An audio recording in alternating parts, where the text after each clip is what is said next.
उनके दर्शन करते हैं। वहां से कृष्ण गाय चराने आते हैं, उनके दर्शन करते हैं। तो इसलिए वो वहाँ की बहुत सारी कथाएं हैं रूप गोस्वामी की। तो एक बार इनके बड़े भाई थे, रूप गोस्वामी के बड़े भाई का नाम क्या है? सनातन गोस्वामी। अरे वो तो कृष्ण के भाई है, बलराम। सनातन गोस्वामी। तो सनातन गोस्वामी की भजन कुटी अलग जगह है। एक बार वो सुबह सुबह रूप गोस्वामी के पास आए और दोनों भाई बैठ के हरि चर्चा करने लगे, भगवान की कथा सुनने लगे, कहने लगे। तो सनातन गोस्वामी कथा सुना रहे, रूप गोस्वामी सुन रहे हैं, कभी रूप गोस्वामी सुना रहे, सनातन गोस्वामी सुन रहे हैं। सुनो सुनो सुनो, क्या ढूंढ रहे हो? आपको पहले बता देगा। बैठ के चर्चा कर रहे थे भगवान के कथा की। तो चर्चा जब करते हैं भगवान की कथा की तो पता नहीं चलता कि कितना देर हो गई है। तो सुबह से बैठे, दोपहर हो गई, शाम हो गई, किसी ने कोई प्रसाद खाए नहीं, पाए नहीं, क्योंकि भगवान की चर्चा में दोनों एकदम खो गए। तब राधा रानी ने देखा कि ये मेरी कथा कर रहे हैं, अभी तो प्रसाद नहीं पाया। तो राधा रानी को बड़ी दया आई। उन्होंने बोला अरे मेरे भक्त भूखे हैं। तो राधा रानी छोटी सी बच्ची बन के आई, लाली बन के। सीधा ही आगे वाला, कोई बात नहीं, आगे वाला सारे जाते हैं। अब क्या बन के आई? छोटी सी बालिका। और वो साथ में दूध लेके आई और वो चावल लेके आई। वो बोले बाबा बाबा आप लोग इसकी खीर बना के पालो, अब सुबह से कुछ पाया नहीं आप। तो रूप गोस्वामी सनातन गोस्वामी बोला ठीक है बेटिया, हम पालेंगे लाली, इसको यहाँ रख दो। तो उन्होंने चावल और दूध को वहीं पे छोड़ दिया और वो चले गई। अब बाबा लोग फिर बात करने लगे। क्या करने लगे? किसके बारे में? राधा रानी के बारे में। पूछ लो, किसके निकल जाएगा। पूछ लो। तो फिर बाबा लोग भूल गए खाना, ना उन्होंने खीर बनाई ना उन्होंने पाई, चावल और दूध। और बाबा लोग क्या करने लगे? कथा करने लगे, हरी चर्चा। फिर भूल गए, ना उन्होंने खीर बनाई ना उन्होंने पाई। और राधा रानी सोचा रही तो ऐसे पाएंगे नहीं। तो हाँ, वेरी गुड। तो आके राधा रानी ने खुद ही खीर बना दी वहां पे बैठ के। उनको पता नहीं चला कौन खीर बना दी, कब बना दी। और फिर उन्होंने बोला बाबा ये लो मैंने आपके लिए खीर बना दी, आप पा लेना इसको। तो उन्होंने देखा वही लाली फिर से आ गई। तो उन्होंने बोला ठीक है बेटा यहाँ रख दो। और फिर उन्होंने जब बहुत देर बाद खत्म हुई कथा तो भोग लगा के जब पाया तो अद्भुत स्वाद आया। सनातन गोस्वामी को रूप गोस्वामी दोनों सारे इतनी सुंदर खीर कैसे आ गई, एकदम तो लगा कि पता कैसे, इतनी जबरदस्त, बहुत सुंदर खुशबू आ रही, बहुत सुंदर स्वाद। तो फिर सनातन गोस्वामी ने रूप गोस्वामी को पूछा कि तुमने मन में कोई इच्छा तो नहीं करी? तो रूप गोस्वामी कहते हैं अरे भैया आप आए बड़े दिनों बाद आज मेरे पास कुछ खाने को था नहीं, सामान सुमन। मैंने सोचा अगर खीर होती आपको खिलाता तो कितना अच्छा रहता। ऐसे मन में भाव आया था। कहते हैं देख तेरे भाव के कारण राधा रानी को आके बनाना पड़ा। कहते आगे से कभी मन में कोई इच्छा मत करना, राधा रानी को परेशान मत करना, नहीं तो आगे खुद में। तो भक्तों के जो भाव आते हैं, मन में इच्छा होती है, भगवान और भगवान के परिकर उसको पूरा करते हैं तुरंत ही। इसलिए उन्होंने आके वो फिर खीर को खाया और उसके बाद रूप गोस्वामी ने बोला कभी अब कोई इच्छा नहीं करेंगे कभी भी किसी के लिए भी। तो इस प्रकार वो जो स्थान है बीच में, क्या नाम है स्थान का नाम? टेर कदम। टेर कदम। टेर का मतलब होता है चिल्ला के बुलाना, कदम का मतलब कदम का पेड़। तो वहां पे वो कृष्ण की गौचारण स्थली है। वहां पे कृष्ण क्या करते थे? गाय चराते थे। किसके साथ? सखाओं के साथ सब गाय चराने जाते थे। वो नंदगांव की पहाड़ी देखी थी ना, वहां से उतर के नीचे आते थे, वहां सब वही जगह चराते थे, फिर वापस चले जाते थे। और कभी कभी थोड़ा आगे जाके राधा रानी से मिलाते थे चराते चराते ही।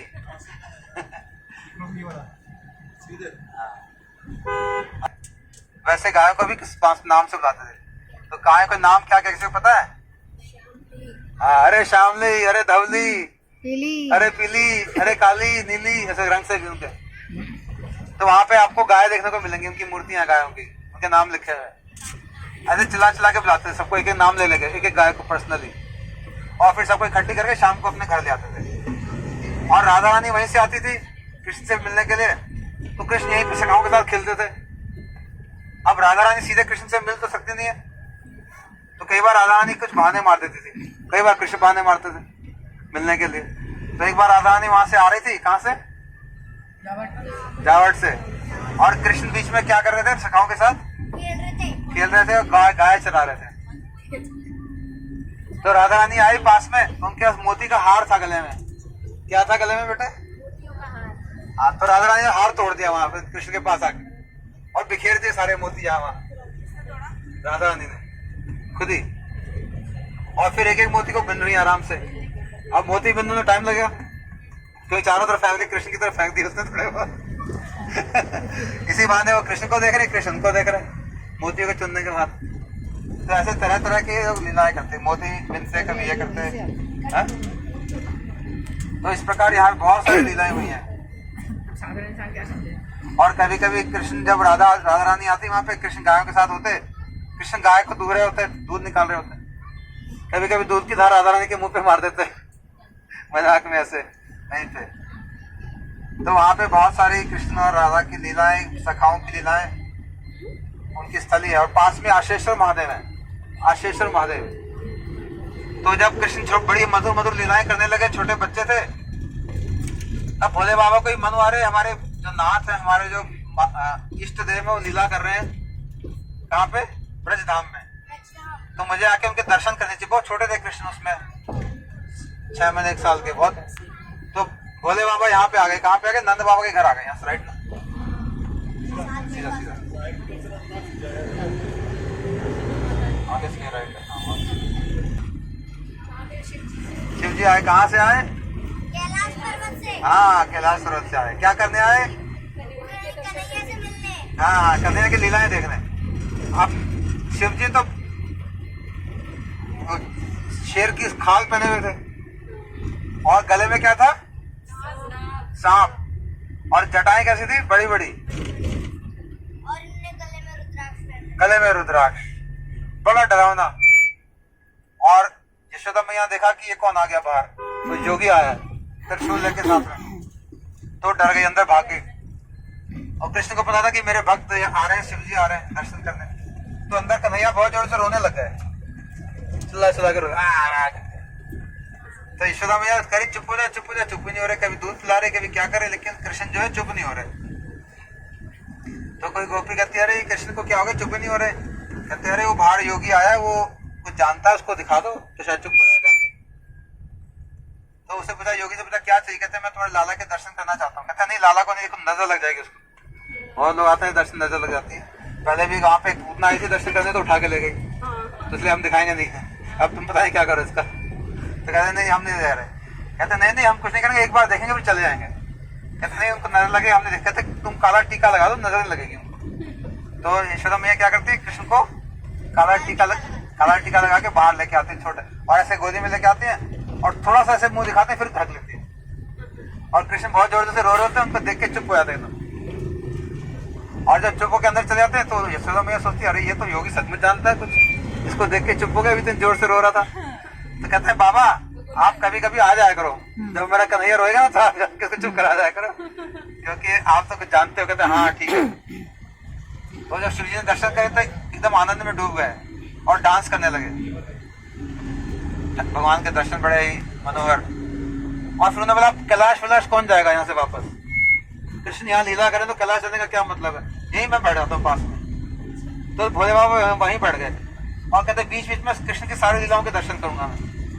इसलिए वहां पे आशेश्वर महादेव बन के बैठे हैं। अभी ये रूप गोस्वामी की जब हम जा रहे हैं, उनके सामने आशेश्वर महादेव है और भगवान ने उनको आशीर्वाद दिया कि तुम मेरी सारी लीलाएं दर्शन कर सकते हो यहाँ बैठ के पास, लेकिन डिस्टर्ब नहीं करते, दूर बैठ के उनके दर्शन करते थे। इसलिए शिव जी भी यहाँ बैठे। कल मैंने बताया था ब्रह्मा विष्णु महेश सब यहाँ पे पहाड़ बन के बैठे हुए। नंद वो ब्रह्मगिरी पर्वत है और गिरिराज गोवर्धन जो विष्णु है।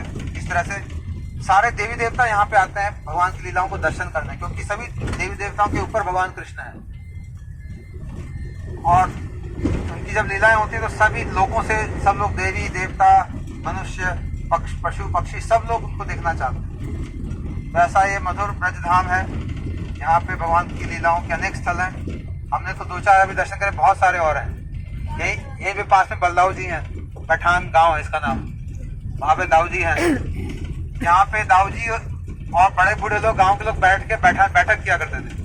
जब कृष्ण को भी राक्षस आता था, कृष्ण मार देते थे तो उनको लगता है डिस्कस करते थे बैठ के। चौपाल है बीच में, गाँव के बीच में, कि भाई क्या किया जाए, कृष्ण की रक्षा कैसे करी जाए। सब लोग इतने राक्षस लोग आ रहे हैं, तंग कर रहे हैं, इस प्रकार से। तो ये पठान है।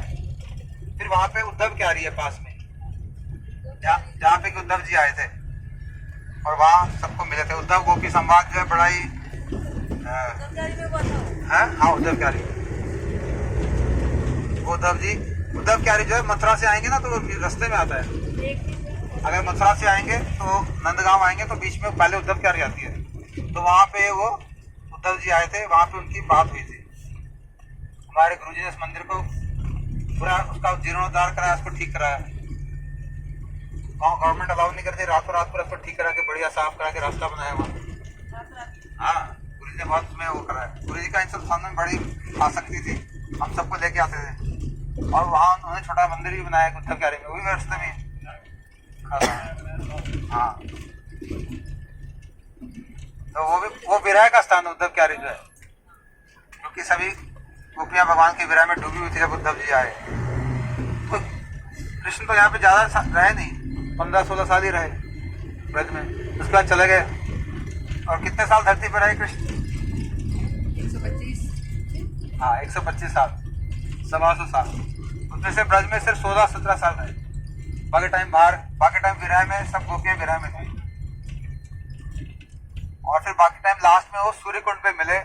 सूर्य कुंड नहीं, वहां पे कुरुक्षेत्र में। आज वो महाराज जी सूर्य कुंड के बारे में बता रहे थे ना। हाँ तो सूर्य कुंड भी आ गए। वहां पे जाके राधा रानी पूजा करती थी, सूर्य की पूजा करने जाती थी बहाने मार के कृष्ण से मिलने कि मैं पूजा करने जा रहा। कृष्ण वहां पंडित बन के बता रहे थे, पंडित बन के आते थे, हवन पकड़ाते थे। इस तरह तरह के रोज नए नए खेल रचते थे लोग, कृष्ण और राधा और सखा और सखिया, और अनेक तरह की लीलाएं होती थी। आपको कीर्तन करेगा? मैं करूँगा। हाँ लो बेटे।